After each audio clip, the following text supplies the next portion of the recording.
నేటి గ్లామర్ ప్రపంచంలో నటీనటులు అంటే కేవలం సినిమాలు, కమర్షియల్స్ మరియు సోషల్ మీడియా పబ్లిసిటీలకే పరిమితం అవుతారని చాలా మంది అనుకుంటారు. కానీ కొందరు మాత్రం తమ వ్యక్తిత్వంతో, దేశం పట్ల తమకున్న బాధ్యతతో అందరికీ ఆదర్శంగా నిలుస్తారు.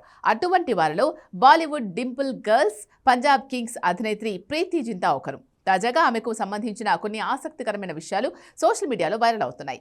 సినిమా నటిగా కోట్లాది రూపాయలు సంపాదించిన వాటిని సమాజ సేవకు ఉపయోగించడంలో ఆమె ఎప్పుడూ వెనకాడలేదు.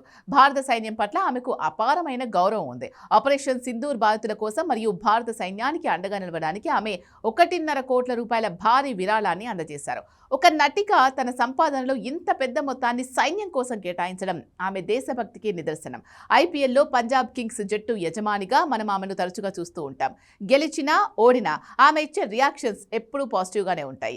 తన జట్టు ఆటగాళ్లను ఆమె ఎప్పుడూ తక్కువ చేసి మాట్లాడలేదు సరికదా, మైదానంలో వారికి నిరంతరం ప్రోత్సాహాన్ని అందిస్తూనే ఉంటారు. తోటి ఆటగాళ్లను లేదా ప్రత్యర్థి ఆటగాళ్లను కించపరిచేలా ఆమె ఎప్పుడూ వ్యవహరించలేదు. చాలా మంది సెలబ్రిటీలు వివాదాల్లో చిక్కుకొని దేశం వెలుపల భారత ప్రతిష్టను దెబ్బతీస్తూ ఉంటారు. కానీ ప్రీతి జింతా తన సుదీర్ఘ కెరియర్లో ఎప్పుడూ హుందాగా వ్యవహరించారు. ఆమె ప్రవర్తన వల్ల దేశానికి ఎన్నడూ అప్రతిష్ట రాలేదు.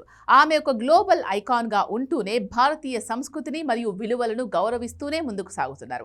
వ్యాపార ప్రయోజనాల కోసం చాలా మంది నైతిక విలువలను వదిలేస్తూ ఉంటారు. కానీ ప్రీతి జింతా తన జట్టు విషయంలో ఒక కఠినమైన నియమాన్ని పాటిస్తున్నారని అభిమానులు కొనియాడుతున్నారు.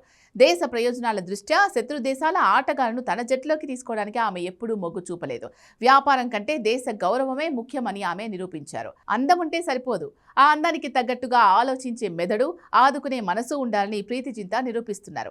ఆమె కేవలం వెండి తెరపై మెరిసే నటి మాత్రమే కాదు, నిజ జీవితంలో కూడా ఒక అద్భుతమైన వ్యక్తిత్వం గల మహిళ. అందుకే నెటిజన్లు ఆమెను రియల్ బ్యూటీ విత్ బ్రెయిన్ అని పిలుస్తున్నారు. ప్రీతి జింతా తీసుకున్న ఈ నిర్ణయాలు మరియు ఆమె చేసిన సేవా కార్యక్రమాలు నేటి తరానికి ఎంతో స్ఫూర్తిదాయకం.